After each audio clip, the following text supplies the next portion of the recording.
दो संख्याएं ए और बी अगर दी जाती हैं, साथ में उनका एलसीएम और एचसीएफ भी दिया रहता है, तो एक सूत्र होता है ए गुणे बी बराबर एलसीएम गुणे एचसीएफ। हमेशा इसी का प्रयोग किया जाता है, इसे याद भी रखना चाहिए।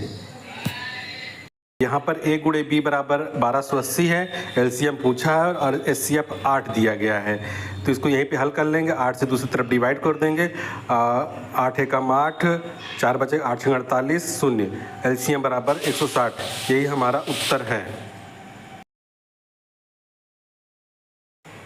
अगर शेष वाली बात ना होती तो केवल एलसीएम ही इसका उत्तर होता।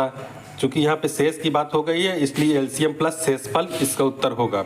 यहाँ पे दी गई संख्या है 12, 15, 20, 54, इसका एलसीएम निकाल लेंगे। तो सबसे पहले हम 4 से डिवाइड करेंगे। 4 3 12, 15 नहीं जाएगा, 4 5 20, 4 से 54 नहीं जा रहा, तो हम केवल 2 से डिवाइड कर देंगे, 27 आएगा। अब 3 से करेंगे, 3 एकम 3, 3 5 15, 3 5, 3 9 27। अब 9 जा रहा है तो 9 से कर देंगे, 9 5 5 तो ऐसे लिख देंगे, अब 5 लिख देंगे।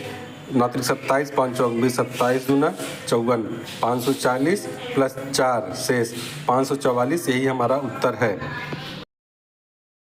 इस तरह के सवालों में दी गई संख्याओं के एचसीएफ निकाल लिया जाता है और वही उसका उत्तर होता है। यहाँ पर दी गई संख्याएं 1001 और 910 हैं। इनका एचसीएफ निकालने के लिए सबसे पहले ये चीज़ देखते हैं, जो कॉमन होता है उसको लिख लिया जाता है, जो कॉमन नहीं होता उसको बाहर कर देते तो आसानी होती है। यहाँ पर देख लेते हैं कि इसमें 5 नहीं है, इसमें 10 है, तो हम 10 को बाहर निकाल लेंगे तो हमारा 91 बचेगा। 91 को 13 गुणे 7 लिख सकते हैं। इससे पहले हम देखते हैं कि 1001 में 11 है और 11 91 में नहीं है, तो 11 को भी बाहर कर लेंगे। तो 11 से डिवाइड करेंगे, 11 9 99, 11 कम 11, 91 और 91 आ जाएगा। अब यही चूँकि दोनों में कॉमन है तो इसी को बाहर निकाल लेंगे, यही हमारा एचसीएफ होगा और यही हमारा उत्तर होगा।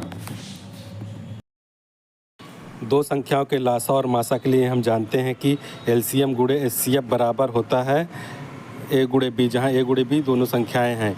यहाँ पे एलसीएम और एचसीएफ का गुणनफल 24 दिया है, तो संख्याएं पूछा है तो संख्या को गुणनफल 24 हो जाएगा, मतलब ए गुणे बी बराबर 24।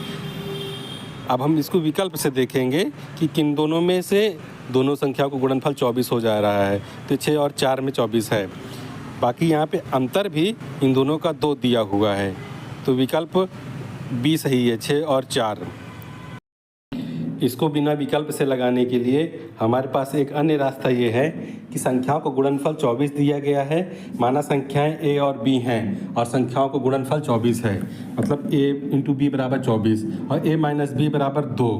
हमको ये पता है कि a प्लस बी का होल स्क्वायर बराबर a माइनस बी का whole square minus 4a plus 4ab। जिनको ना पता हो ये सूत्र कहाँ से आए, उनके लिए a प्लस बी का होल स्क्वायर बराबर होता है a square plus B square plus 2ab और a माइनस बी का होल स्क्वायर बराबर a square plus B square minus 2ab। ऊपर से नीचे घटा देंगे तो हमें a प्लस बी का होल स्क्वायर या यही प्राप्त होगा, a प्लस बी का होल स्क्वायर में। अब a प्लस बी का होल स्क्वायर बराबर a माइनस बी बराबर दिया है 2, 2 दूनी 4 माइनस 24 चौको 96 और a प्लस बी बराबर हो जाएगा 10 √100 या a माइनस बी बराबर 2। इसको जोड़ देंगे तो a बराबर 12, a बराबर 6। इससे हम b का मान निकाल लेंगे तो b बराबर हमारा 4 आ जाएगा, अर्थात 6 और 4 यही हमारा आंसर है। अगर संख्याएं दी रहती हैं तो उनका एलसीएम और एचसीएफ निकाला जा सकता है, लेकिन अगर एलसीएम और एचसीएफ दिया है तो उन संख्याएं कैसे निकालेंगे आज ये हम जानेंगे। यहाँ पे एलसीएम 495 और एचसीएफ 5 दिया हुआ है। इस स्थिति में एलसीएम बटे एचसीएफ कर देंगे, अर्थात 495 बटे 5 कर देंगे। इसको हल करते हैं तो 5 9 45, 5 9 45, 99 आता है। और 99 के ऐसे गुणनखंड करेंगे जिसमें कुछ भी कॉमन ना हो, अर्थात 99 गुणे 1, 33 गुणे 3 और 9 गुणे 11। अब इन गुणनखंडों से एचसीएफ का गुणा करेंगे तो 99 को 5 से करेंगे 495, 5 165, 15 और 45 और 55 आएगा, अर्थात यही वो संख्या युग्म हैं जिनका एलसीएम 495 और एचसीएफ 5 आता है।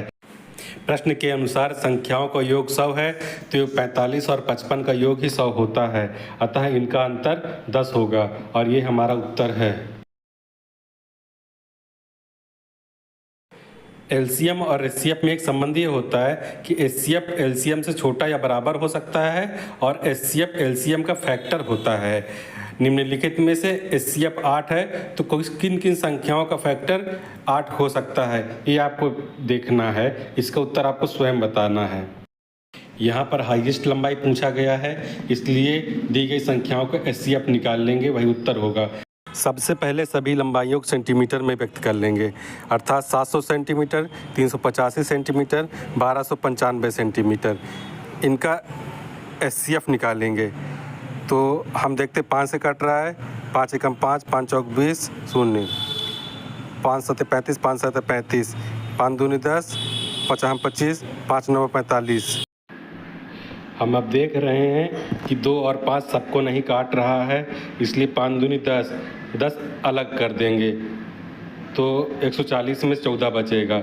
अब इसमें फिर से देखते हैं कि 2 भी नहीं काट रहा है सबको, तो 2 भी अलग कर देंगे तो 7 बचेगा। अब केवल 7 से ही चेक करना है तो 259 को 7 चेक करते हैं, 7 तिरक 21, 7 सत्ते 49 कट रहा है, अतः 5 सत्ते 35 यही एचसीएफ है और यही हमारा उत्तर है।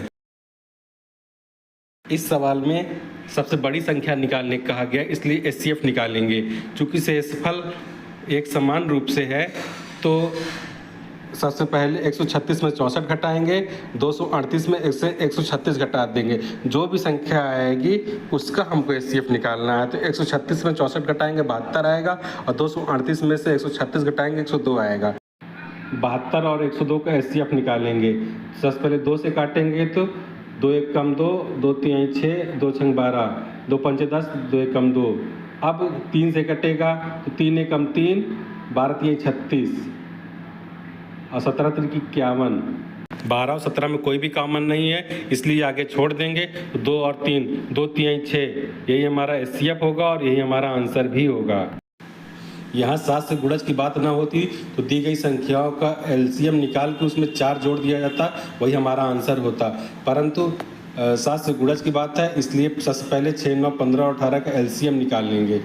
तो एलसीएम निकालने के लिए 6 9 15 और 18 एलसीएम लेंगे तो 6 से 9 से कटेगा, 2 आएगा, 9 कम 9, 3 से काट देंगे, 9 दूनी 18, 2 से कटेगा 5, 5 दूनी 10, 9 90, 90 एलसीएम होगा।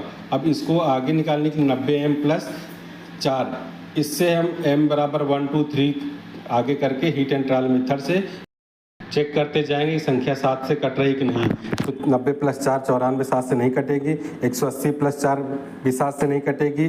270 प्लस 4 274 चेक करते हैं, 7 से नहीं कट रही है। 360 प्लस 4 364, 7 पन्ना 35, 7 दूनी 14, हाँ ये 7 से कट जाएगी, इसलिए 364 हमारा आंसर होगा। यहाँ पर एलसीएम बराबर दिया गया 4147 और एचसीएफ बराबर है 29। संख्याओं का योग पूछा है तो संख्याएं निकालनी पड़ेगी। तो संख्याओं निकालने के लिए हमें एलसीएफ बटे एचसीएफ करना पड़ेगा, अर्थात 4147 बटे 29। 29 से जब भाग देंगे 4147 को तो पहले एक बार जाएगा 29 आएगा, 124, अब 4 बार जाएगा 116, अब इसको घटाएंगे 8 7, 3 बार जाएगा 143। 143 को फैक्टराइज कर देंगे, आएगा 11 गुणे 13। अब इसमें एचसीएफ से गुणा कर देंगे तो हमारी संख्याएं आ जाएंगी, अर्थात संख्याएं होंगी 29 गुणे 11 और 29 गुणे 13। इनका योग पूछा गया है तो इसको जोड़ देंगे तो हो जाएगा 29 गुणे 24। अब इसको हल करते हैं तो 24 गुणे 30 बराबर 720 और -24, इसको करेंगे 696, यही हमारा आंसर होगा।